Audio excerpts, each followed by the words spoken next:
Story 1. We spent the night in our old school. We shouldn't have. I still don't know why we did it. Maybe it was nostalgia, maybe just a stupid idea that went too far. Our old high school, the one we all went to, was scheduled to be torn down next week. The building had been shut for years. Broken windows, rusted lockers, graffiti everywhere. The place looked dead. But when Roman suggested we spend one last night there, kind of like a farewell, we all said yes without thinking twice. There were 6 of us: me, Roman, Sasha, Tyler, Lara, and Danny. We met up right before sunset, hopped the back fence, and climbed in through the old gym door. The air inside was thick, musty, damp, like mold and dust had been building up for decades. At first it was just fun. We laughed, wandered the halls, joked about teachers we used to hate, shared stories about who got detention the most. Spoiler, it was me. We lit a few candles and flashlights and settled into the old chemistry classroom, our base for the night. That's when things started to feel off. Even with the jokes, even with the snacks and memories, something in the building felt wrong after dark. The halls looked so different, longer, quieter. We all felt it, but no one said anything out loud at first.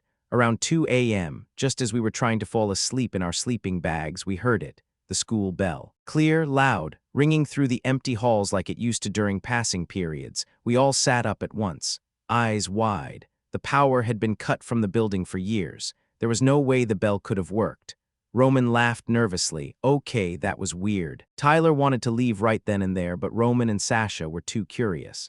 We have to find out what triggered that, they said. Maybe some prank system still works. We grabbed our flashlights and started walking through the school room by room. Every classroom looked the same: dusty desks, broken chairs, boards scratched up with old notes.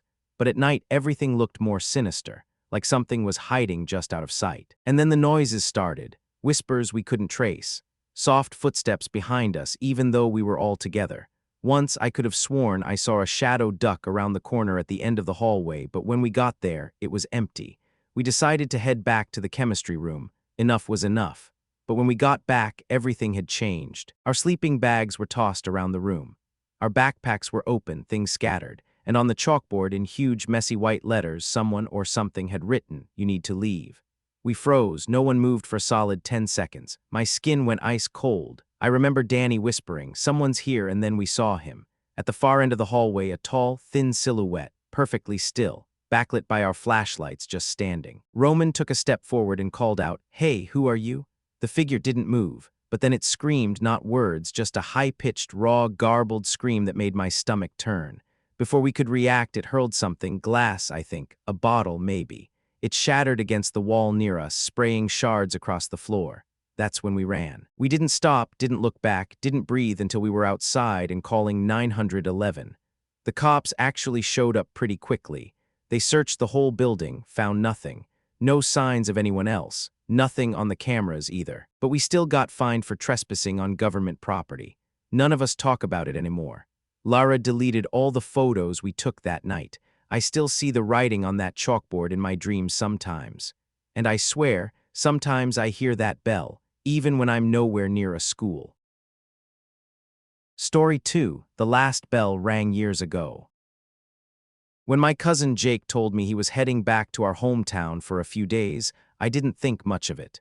We both grew up in Ashridge, a quiet rural place that never made the news for anything, unless you counted the fire. 23 years ago, the old elementary school burned down, or so they said. I was too young to remember, but Jake was there when it happened. 4th grade, he doesn't talk about it. None of the staff were seen again. The reports called it an electrical fault. But what's weird is that the kids, they all got out, every single one, no injuries, no trauma, no real memory of what happened inside. Jake says it's like a gap in his brain, just smoke and then being outside. The building was never torn down, just boarded up, fenced off, and left to rot. So when Jake called me at 1:43 a.m. last Thursday, whispering, I went inside. I knew something was wrong. He said he found a way through a broken section of the back fence, near where the old gym used to be. The place looked half-collapsed from the outside, vines growing in through broken windows, ash still clinging to some of the lockers like it happened last week, not decades ago. But the strangest part, inside, the lights were still on, not all of them. Just a few flickering fluorescents, buzzing, yellowish, barely hanging on, and the school bell, it rang. He swore it rang right at 2 o'clock a.m. He sent me a video, shaky, low quality, but you could hear the bell echoing through the halls. You could see the lockers open, swinging like someone had just been there, and you could hear kids laughing. Jake's voice was shaky. I followed the sound, he said. I kept thinking maybe it was some kind of speaker left on, but it wasn't. He walked past the old art room where the walls were still covered in black soot and melted crayons. He passed room 4C, his old classroom, and stopped. The door was open, and inside the room looked untouched. Clean, dustless, desks in perfect rows, a chalkboard with names written in childish handwriting. Mrs. Langley's class written in cursive. Then he saw them, children, sitting at their desks. But they didn't move, didn't blink, pale, gray-toned like they were made of wax. Their eyes stared forward, glazed, hollow, and at the front of the class stood a figure. Tall, thin, dressed like a teacher, but its face, Jake couldn't describe it. Just said it was wrong, like it kept changing. When the thing turned toward him, the children turned too, all at once. That's when the bell rang again. The video cuts off there, just static. Jake hasn't answered his phone since. I went back to Ashridge yesterday. The school's still there, unchanged, still fenced, still silent. But last night at 2 o'clock a.m., I parked across the street and waited. The lights came on, and the bell rang. Story 3. We shouldn't have gone into the basement. I still remember that Friday like it happened yesterday, even though it's been nearly 20 years. It was the last period of the day, PE. And me, Stive, Chris, and Leo had come up with a stupid plan to skip detention. We'd gotten caught tagging a bathroom stall the day before, and Coach said we'd be staying after class to clean the gym floor. But we had other ideas. We knew the old equipment storage room behind the bleachers had a busted door. It was barely used anymore, and Coach never checked there. So the second his back was turned, we slipped in and quietly pulled the door shut. We thought we were geniuses. At first it was fun. Just 4 middle school idiots hiding in a dusty storage closet full of deflated basketballs and broken jump ropes. We whispered, stifled our laughter, and waited for the gym to clear out. But then we heard heavy footsteps. At first we thought it was Coach, but the steps were slower, heavier, dragging, and whoever it was, they weren't calling our names. They just walked up and down the gym floor over and over like they were waiting for something. We held our breath. I still remember the sound of keys jingling, too many for just one door, and the slow creak of a mop bucket being wheeled around. Janitor, Chris mouthed. But here's the thing, we didn't have a night janitor anymore. He'd quit 3 years ago, and the school never hired a replacement. That's what made this so weird. We hadn't told anyone where we were hiding, so who the hell was walking around? We waited at least an hour. When everything went dead silent, we decided to sneak out. But instead of going toward the main gym exit, Stive got the bright idea to cut through the back hallway, the one behind the locker rooms. That's when we found it. There was a metal door, half covered by a torn gymnastics mat. None of us had seen it before. The weird part? It had no handle, just a keyhole, and yet it was slightly open. Inside was a stairwell, concrete steps leading down into pitch blackness.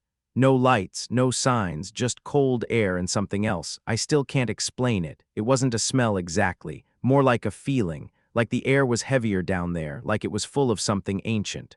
Wrong. We should check it out, Leo whispered. The rest of us hesitated, but we were 13 and dumb and full of ego, so we followed him. We went down maybe 15 or 20 steps before we reached a landing.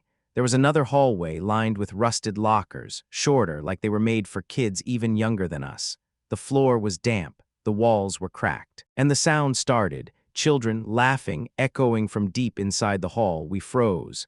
That's not funny, Chris hissed. Who's doing that? None of us were. Danny turned on the flashlight from his flip phone and the beam caught a message scratched into the wall. I'll never forget what it said. They never leave if you talk to them.